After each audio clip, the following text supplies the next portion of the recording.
Hello बच्चों, चलिए प्रश्न को पढ़ते हैं और समझते हैं। एक थैले में 5 सफ़ेद, 7 लाल और 8 काली गेंदें हैं। यदि एक के बाद एक 4 गेंदें निकाली जाती हैं तथा निकाली गई गेंदों को पुनः थैले में नहीं रखा जाता है, तो चारों गेंदों के सफ़ेद निकलने की प्रायिकता ज्ञात कीजिए। प्रश्न को हल करने से पहले हम प्रश्न के लिए मुख्य अवधारणा लिख लेते हैं। तो इस प्रश्न के लिए मुख्य अवधारणा, जिसकी सहायता से हम इस प्रश्न को हल करेंगे। मुख्य अवधारणा में हम प्रायिकता का गुणन नियम लिखेंगे और उसे समझेंगे। तो आपको पता होना चाहिए प्रायिकता का गुणन नियम। मैं यहां लिख देता हूं, प्रायिकता का गुणन नियम। देखिए, प्रायिकता का गुणन नियम में दो घटनाओं के लिए लिखूंगा, दो से अधिक घटनाओं के लिए भी आप इसको प्रयोग में ला सकते हो, परंतु हम इसको दो घटनाओं से अच्छे से समझ लेंगे। मान लीजिए दो घटनाएं हमारे पास ई और एफ है। तो प्रायिकता के गुणन नियम से ई तथा एफ के घटित होने की प्रायिकता, अर्थात ई इंटरसेक्शन एफ की जो प्रायिकता होती है वह बराबर होती है सबसे पहले ई की प्रायिकता और गुणा उसके बाद एफ बटा ई की प्रायिकता। एफ बटा ई से हमारा तात्पर्य क्या है कि ई के घटित होने के बाद एफ की प्रायिकता। या फिर आप इसे ऐसे भी हल कर सकते हो कि सबसे पहले आप निकालो एफ की प्रायिकता, यहाँ लिख दो आप घटना एफ की प्रायिकता और गुणा, फिर आप कह सकते हो ई की प्रायिकता कब, जब एफ घटित हो चुकी हो। तो दोनों ही स्थिति में आपका उत्तर आ जाएगा। बस ध्यान रहे कि जहां जहां घटना ई की प्रायिकता कभी भी 0 के बराबर नहीं होना चाहिए और घटना एफ की प्रायिकता ये भी 0 के बराबर नहीं होना चाहिए, इसे कहते हैं प्रायिकता का गुणन नियम। और यदि दो से अधिक घटना होगी तो इसी क्रम को आप आगे बढ़ा सकते हो। आइए अब जो प्रश्न में दिया है हम उसकी बात करते हैं। प्रश्न में हमसे कहा गया है एक थैले में 5 सफेद गेंदे हैं। तो सबसे पहले मैं लिखता हूं थैले में, थैले में।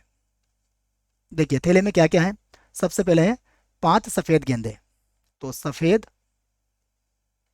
पूरा लिखेंगे हम, सफेद गेंदे। सफेद गेंदे बराबर कितनी है, 5, जैसा कि प्रश्न में कहा गया है। उसके बाद लाल गेंदे, तो यहां पर हम लिख लेते हैं लाल गेंदे। लाल गेंदे हमारे पास है, प्रश्न में कहा गया है 7। उसके बाद काली गेंदे, तो यहां पर लिख देता हूं मैं काली गेंदे। काली गेंदे हमारे पास कितनी, 8 है। तो हम लिख सकते हैं नीचे कुल गेंदे, तो मैं लिख देता हूं कुल गेंदे, कुल गेंदे। उसके बाद फिर हम प्रश्न को आगे बढ़ाएंगे। तो कुल गेंदे कितनी हो जाएगी, देखो कुल गेंदे हो जाएगी हमारे पास, इन्हें जोड़ लीजिए आप, तो ये हो जाएगी 20।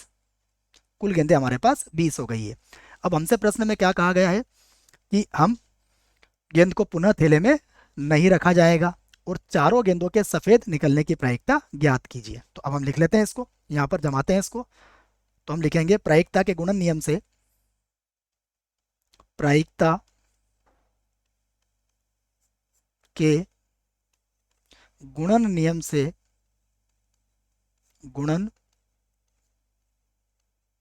नियम से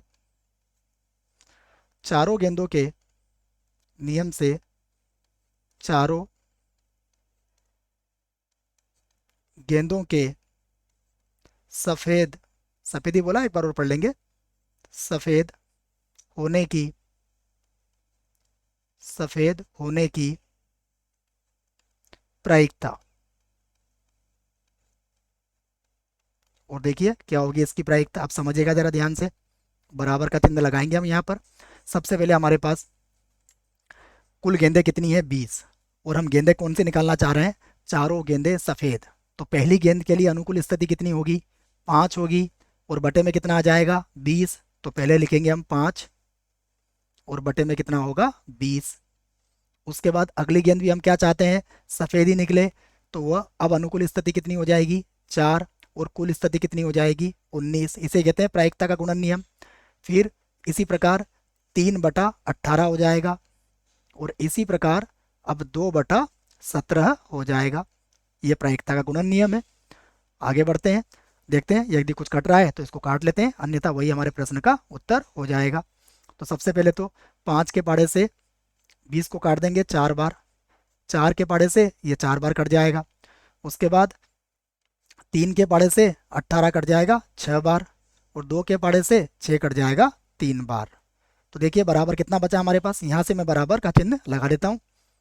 तो यहाँ से लिख लेते हैं इसको, यहाँ से बराबर के चिन्ह को हटा देते हैं। तो अब हमें क्या मिलेगा, अगर आप वो अंश में देखें तो अंश में तो कुछ नहीं बचा है हमारे पास, तो अंश में तो मिलेगा हमें 1, और उसके बाद बटे में हमें मिल जाएगा,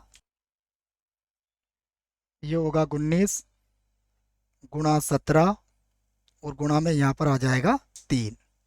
अब हम इसको गुणा कर लेते हैं, तो ये होगा 1 बटा, यहाँ पर 1 होगा, 1 बटा, जब इसको गुणा करेंगे तो ये हो जाएगा 969 या 969। तो ये हमारी प्रायिकता आ चुकी है। आशा करता हूँ आपको इस प्रश्न का उत्तर समझ में आया होगा। धन्यवाद।